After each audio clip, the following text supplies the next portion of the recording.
பாமக சார்பில் முதற்கட்டமாக 5 மக்களவைத் தேர்தலில் போட்டியிடக்கூடிய வேட்பாளர்களின் பட்டியல் வெளியிடப்பட்டது. அதில் ஸ்ரீபெரும்புதூர் மற்றும் திண்டுக்கல் ஆகிய தொகுதிகளுக்கான வேட்பாளரை பாமக அறிவிக்காமல் இருந்தது. இந்த நிலையில் திண்டுக்கல் தொகுதியிலும் அதேபோல ஸ்ரீபெரும்புதூர் தொகுதியிலும் யார் யார் வேட்பாளராக அறிவித்திருக்கிறார்கள் என்ற தகவல் வெளியாகியிருக்கிறது. ஸ்ரீபெரும்புதூர் தொகுதியில் வைத்தியலிங்கம் பாமக சார்பில் போட்டியிடுகிறார். அதுபோல திண்டுக்கல் தொகுதியில் சார்பில் ஜோதிமுத்து போட்டியிடுகிறார். மற்ற 5 தொகுதிகளுடைய வேட்பாளர்கள் பட்டியல் ஏற்கனவே வெளியாகியிருந்தது. கூடுதல் விவரங்களுடன் நம்முடைய செய்தியாளர் கோகுல் இணைந்திருக்கிறார். கோகுல், முதற்கட்டமாக 5 தொகுதிகளுக்கான வேட்பாளர் பட்டியலை பாமக கட்சி வெளியிட்டிருந்தது. இந்நிலையில் மீதமிருந்த திண்டுக்கல், ஸ்ரீபெரும்புதூர் ஆகிய 2 தொகுதிகளுக்கான அந்த வேட்பாளர்களை தற்போது அறிவித்திருக்கிறது. விவரங்கள் என்ன, பதிவு செய்யலாம்? முதற்கட்ட வேட்பாளர் பட்டியல் நேற்றைய தினம் வெளியாகிருந்தது. அதிமுக கூட்டணியின் நாடாளுமன்ற தேர்தலில் பாமகவிற்கு 7 இடங்கள் ஒதுக்கப்பட்டுள்ளது.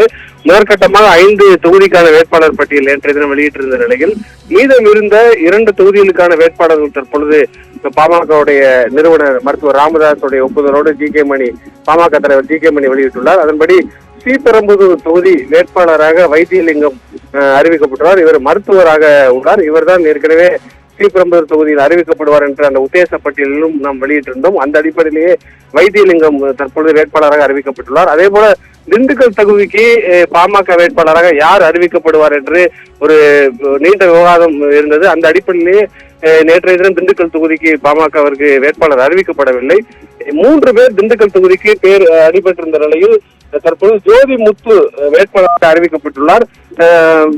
திண்டுக்கலைச் சேர்ந்த பாமகவை சேர்ந்த சீனிவாசன் என்பவரும் அதே போல திலகபாமாவிற்கும் வாய்ப்பளிக்கப்படலாம் என்று ஏற்கனவே சொல்ல வந்த நிலையில் தற்பொழுது திண்டுக்கல் தொகுதியுடைய வேட்பாளராக ஜோதிமுத்துவை பாமகவுடைய நிறுவனர் மருத்துவர் ராமதாசுடைய ஒப்புதலோடு பாமக தலைவர் ஜி கே மணி அறிவித்துள்ளார். ஒட்டுமொத்தமாக 7 தொகுதிக்கும் பாமகவுடைய வேட்பாளர்கள் அறிவிக்கப்பட்டுள்ளார்கள். அந்த அடிப்படையில் ஏற்கனவே தர்மபுரி தொகுதி வேட்பாளராக பாமகவுடைய இளைஞரணி தலைவர் அன்புமணி ராமதாஸ் அறிவிக்கப்பட்டிருந்தார். அரக்கோணம் தொகுதிக்கு ஏ.கே. மூர்த்தி உள்ளிட்ட முன்னணி தலைவர்களும் அறிவிக்கப்பட்டிருந்த நிலையில் தற்பொழுது 7 தொகுதிக்கும் பாமக வேட்பாளர்களை அறிவித்து தேர்தல் பணியை தொடங்க இருக்காங்க.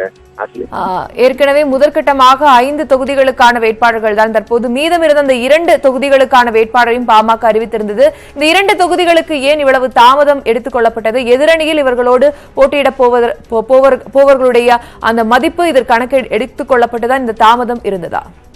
நிச்சயமாக, அதாவது பாமக வட்டாரத்தில் இந்த 2 தொகுதிகளுக்கு ஏன் தாமதம் என்று விசாரித்த போது ஏ.கே. மூர்த்தி அரக்கோணம் தொகுதியிலா ஸ்ரீபெரும்புதூர் தொகுதியிலா போட்டியிடுவது என்ற ஒரு கேள்வி இருந்தது. ஏனென்றால் ஏற்கனவே ஸ்ரீபெரும்புதூர் தொகுதியில் போட்டியிட்டு ஏ.கே. மூர்த்தி 2009 தேர்தலில் தோல்வியடைந்தார்.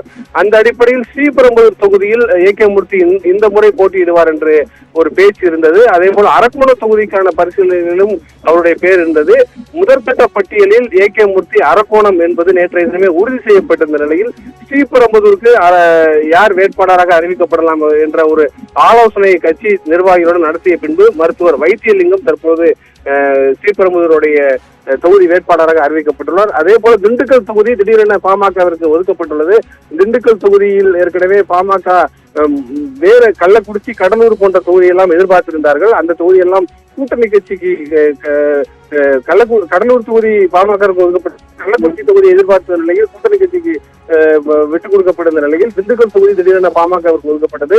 3 பேருடைய பேர் பரிசீலனையில் இருந்தது பாமகவுடைய வேட்பாளராக. அந்த அடிப்படையில் தற்பொழுது ஜோதிலிங்கம் தற்பொழுது வேட்பாளராக அறிவிக்கப்பட்டுள்ளார். ஏற்கனவே கடந்த தேர்தலில் போட்டியிட்ட திலகபாமா உள்ளிட்டவருடைய பேரெல்லாம் இருந்த நிலையில் இறுதி முடிவு எடுப்பதற்காகவே நேற்றைய தினம் அந்த 2 தொகுதிக்கான வேட்பாளர்கள் அறிவிக்கப்படவில்லை. இந்த நிலையில் இன்றைய தினம் காலையில் தைலாபுரத்தில் பாமக மூத்த நிர்வாகிகளோடு ஆலோசனை நடத்திய பின்பு இந்த 2 வேட்பாளர்களை இறுதி செய்து பாமக நிறுவனர் அறிவித்துள்ளார்.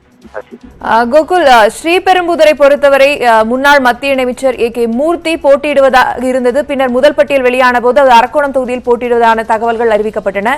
நிலையில் ஸ்ரீபெரும்புதூருக்கான தாமதம் என்னவென்று நமக்கு புரிந்தாகிவிட்டது. ஆனால் திண்டுக்கலை பொறுத்தவரைக்கும் அவர்கள் எதிர்பார்த்த ஒரு தொகுதி கிடைக்காமல் அவர்கள் முற்றிலும் எதிர்பாராத ஒரு தொகுதி கிடைத்ததாலேதான் இங்கு வேட்பாளர்களை அறிவிப்பதில் தாமதம் நிகழ்ந்ததா? நிச்சயமாக, அதாவது திண்டுக்கல் தொகுதி என்பது திடீரென பாமகவிற்கு ஒதுக்கப்பட்டது. முதலில் திண்டுக்கல் தொகுதியை அதிமுக கூட்டணியில் பாமகவிற்கு ஒதுக்கப்படும் என்று பேசியிருந்தது. ஆனால் மருத்துவர் ராமதாஸ் இந்த 7 தொகுதியும் வட மாவட்டத்தில் குறிப்பாக பலமான தொகுதிகளை பெறுவதற்கான பேச்சுவார்த்தையில் ஒரு நீண்ட இழுபறியே அதிமுக கூட்டணியில் பாமகவோடு அந்த பேச்சுவார்த்தையில் இழுபறி காணப்பட்டது.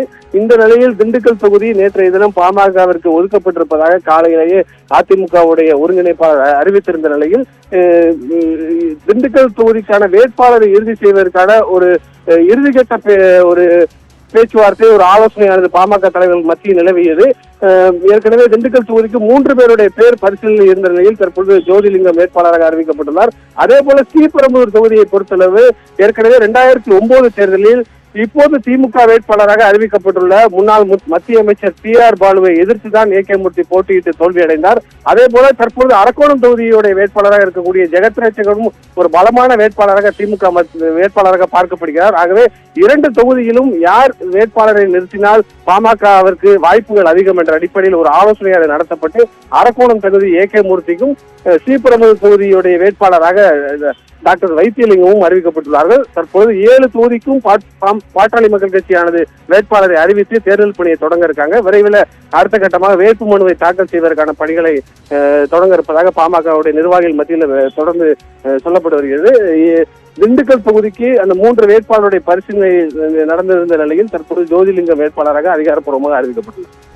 நிச்சயமாக கோகுல், பாமகவை பொறுத்தவரைக்கும் மீதம் இருந்த ஸ்ரீபெரும்புதூர், திண்டுக்கல் ஆகிய தொகுதிகளுக்கு வேட்பாளர்களை அறிவித்திருக்கிறார்கள். ஸ்ரீபெரும்புதூருக்கு வைத்தியலிங்கம் மற்றும் திண்டுக்கல் தொகுதிக்கு ஜோதிமுத்து ஆகிய வேட்பாளர்கள் நிறுத்தப்பட்டிருக்கிறார்கள். ஏற்கனவே முதற்கட்ட அந்த வேட்பாளர் பட்டியலில் 5 தொகுதிகளுக்கான வேட்பாளர்கள் அறிவிக்கப்பட்டிருந்தார்கள்.